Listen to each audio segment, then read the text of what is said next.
All, അസ്സലാമു അലൈക്കും. Welcome back to Silna's kitchen. ഇന്നത്തെ റെസിപ്പി നല്ലൊരു വെറൈറ്റി ടേസ്റ്റി ആയിട്ടുള്ള ഒരു അടിപൊളി ഈവനിങ് സ്നാക്സിൻ്റെ റെസിപ്പിയാണ്. സ്ഥിരമായി വീട്ടിലുള്ള സാധനങ്ങൾ കൊണ്ട് തന്നെ ഭയങ്കര സിമ്പിളായിട്ട് തയ്യാറാക്കിയെടുത്ത ഒരു അടിപൊളി പലഹാരത്തിൻ്റെ റെസിപ്പിയാണ്. എത്ര കഴിച്ചാലും മടുക്കാത്ത, കൊതി തീരാത്ത ഒരു അടിപൊളി പലഹാരമാണ്. അപ്പോൾ ഇതെങ്ങനെയാണ് തയ്യാറാക്കുന്നതെന്ന് നോക്കാം. റെസിപ്പിയിലോട്ട് കിടക്കുന്നതിന് മുമ്പായി സിൽനാസ് കിച്ചൺ ചാനൽ ആദ്യമായിട്ട് കാണുന്നവരാണെങ്കിൽ പ്ലീസ് ഒന്ന് സബ്സ്ക്രൈബ് ചെയ്തേക്കണേ. ഒപ്പം തന്നെ ഈ വീഡിയോസ് നിങ്ങൾക്ക് ഇഷ്ടപ്പെടുകയാണെങ്കിൽ ഒരു ലൈക്ക് ചെയ്ത് ഷെയർ ചെയ്ത് സപ്പോർട്ട് ചെയ്യാനും മറക്കരുത്. ഇനി നമുക്ക് ഈ പലഹാരം എങ്ങനെയാണ് തയ്യാറാക്കുന്നതെന്ന് നോക്കാം. ഇതിനായി ആദ്യം തന്നെ ഒരു പാത്രത്തിലേക്ക് 2 കോഴിമുട്ട പൊട്ടിച്ചൊഴിച്ചു കൊടുക്കാം. ഫ്രിഡ്ജിൽ വെച്ചിരുന്ന മുട്ടയാണെന്നുണ്ടെങ്കിൽ ഒരു അരമണിക്കൂർ മുന്നേ തന്നെ ഫ്രിഡ്ജിൽ നിന്ന് പുറത്തെടുത്ത് വെച്ചിരിക്കണം. എന്നിട്ട് അതിൻ്റെ തണുപ്പൊക്കെ വിട്ടതിന് ശേഷം മാത്രം ഇതിലേക്ക് എടുക്കുക. എന്നാലാണ് നമ്മുടെ ഈ ഒരു പലഹാരത്തിൻ്റെ മാവ് സെറ്റായി കിട്ടുള്ളൂ. ഇനി ഇതുപോലൊരു സ്പൂൺ അളവിൽ 2.25 ടേബിൾ സ്പൂണോളം പാൽപ്പൊടിയാണ് ഇട്ട് കൊടുക്കുന്നത്. പിന്നെ വേണ്ടത് ഈ ഒരു പലഹാരം മധുരത്തിൻ്റെ പലഹാരമാണ്. അതിന് വേണ്ടിയിട്ട് പഞ്ചസാരയാണ് ഇട്ട് കൊടുക്കേണ്ടത്. ഞാനിവിടെ ഒരു 1/4 കപ്പ് അളവിലുള്ള പഞ്ചസാര ഇട്ട് കൊടുത്തിട്ടുണ്ട്. ഇത് അത്യാവശ്യം നല്ല മധുരമുണ്ട്. മധുരം കുറച്ച് തയ്യാറാക്കി എടുത്താൽ മതി എന്നുള്ളവർക്ക് അതിനനുസരിച്ച് കുറച്ചിട്ട് കൊടുക്കാവുന്നതാണ്. ഇനി ഈ ഒരു മധുരത്തിനെ ബാലൻസ് ചെയ്യാനായിട്ട് ഒരു നുള്ള് ഉപ്പിട്ട് കൊടുക്കാം.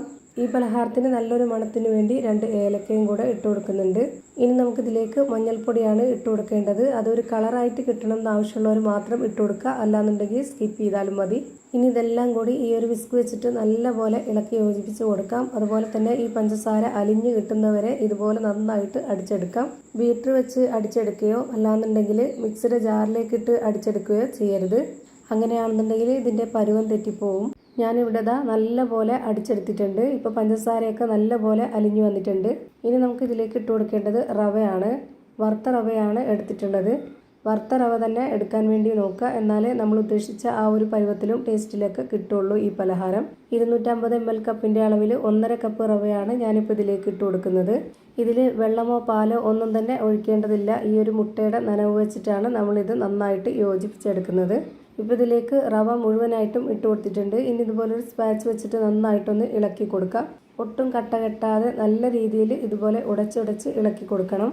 ഇതുപോലെ സ്പാച്ച് വെച്ച് നന്നായിട്ട് കട്ടകളൊക്കെ ഉടച്ച് മിക്സ് ചെയ്തെടുത്തതിന് ശേഷം ഒരു 15-20 മിനിറ്റ് നേരത്തേക്ക് ഇതൊന്ന് റെസ്റ്റ് ചെയ്യാനായിട്ട് മാറ്റി വെച്ചിരിക്കണം. എന്നാലേ ഈ ഒരു റവയും മുട്ടയൊക്കെ ആയിട്ട് നന്നായിട്ട് കറക്റ്റ് പരുവത്തിന് കിട്ടുള്ളൂ. ഈ റവ കുതിർന്ന് വരണം ഈ ഒരു മുട്ടയിൽ.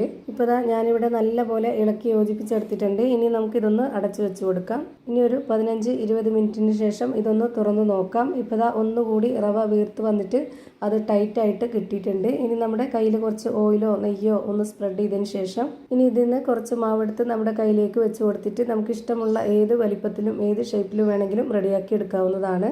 ഞാനിപ്പോൾ ഇതിൽ നിന്ന് കുറച്ചെടുത്തിട്ട് ഈ ഒരു ഷേപ്പിലാണ് റെഡിയാക്കി എടുക്കുന്നത്. ഇതുപോലെ തന്നെ ഈ ഒരു വലിപ്പത്തിൽ എല്ലാം റെഡിയാക്കി എടുക്കാം. ഇങ്ങനെ പലഹാരം തയ്യാറാക്കി എടുക്കുമ്പോൾ ഒരുപാട് വലിപ്പത്തിൽ എടുക്കുന്നതിനേക്കാളും ഇതുപോലെ ചെറുതായിട്ട് എടുക്കുമ്പോഴത്തേക്ക് ഉള്ളൊക്കെ വെന്ത് കിട്ടാൻ എളുപ്പമാണ്.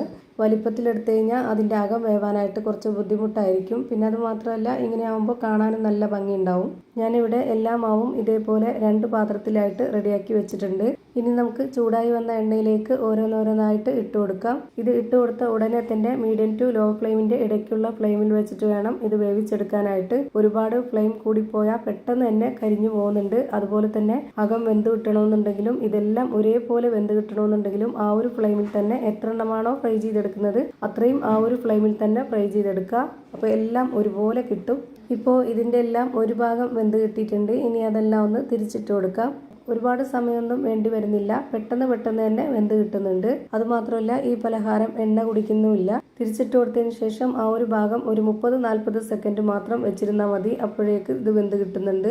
ഇപ്പോൾ ഇതിൻ്റെ 2 സൈഡും ഒരുപോലെ വെന്ത് കിട്ടി. ഇനി നമുക്കിത് എണ്ണയിൽ നിന്ന് കോരി മാറ്റാവുന്നതാണ്. അപ്പോൾ ഭയങ്കര സിമ്പിളായിട്ടുള്ള നല്ല ടേസ്റ്റി ആയിട്ടുള്ള ഒരു വെറൈറ്റി പലഹാരം റെഡിയായി കിട്ടി. ഇത് മുഴുവനായിട്ടും ഇതേപോലെ തന്നെ ഫ്രൈ ചെയ്ത് ഒരു പാത്രത്തിലേക്ക് മാറ്റിയിട്ടുണ്ട്. ഇതിൻ്റെ പുറം ഭാഗം നല്ല ക്രിസ്പി ആയിട്ടും അകം നല്ല സ്പോഞ്ച് ആയിട്ടാണ് കിട്ടിയിട്ടുള്ളത്. നല്ല ടേസ്റ്റി ആയിട്ടുള്ള നല്ല അടിപൊളി പലഹാരമാണിത്. എല്ലാവർക്കും ഇഷ്ടമാവും. ഇതിൻ്റെ അകം എങ്ങനെയാണ് ഇരിക്കുന്നതെന്ന് അറിയാനായിട്ട് ഞാനിതൊന്ന് പൊട്ടിച്ച് കാണിക്കുന്നുണ്ട്. അപ്പോൾ ഇത്രയേ ഉള്ളൂ ഇന്നത്തെ വീഡിയോ ഇഷ്ടമായാൽ ലൈക്ക് ചെയ്യാനും കമൻറ്റ് ചെയ്യാനും ഷെയർ ചെയ്യാനും മറക്കരുത്. അതുപോലെ തന്നെ ഞാനിടുന്ന പുതിയ വീഡിയോസ് നോട്ടിഫിക്കേഷനായിട്ട് കിട്ടുന്നതിന് വേണ്ടി സബ്സ്ക്രൈബ് ചെയ്ത് ബെല്ലൈക്കൺ അമർത്തി അതിൽ ഓൾ എന്ന ഓപ്ഷൻ എനേബിൾ ചെയ്ത് കൊടുക്കാനും മറക്കരുത്. പുതിയൊരു വീഡിയോയുമായി വീണ്ടും വരും. Thank you for watching.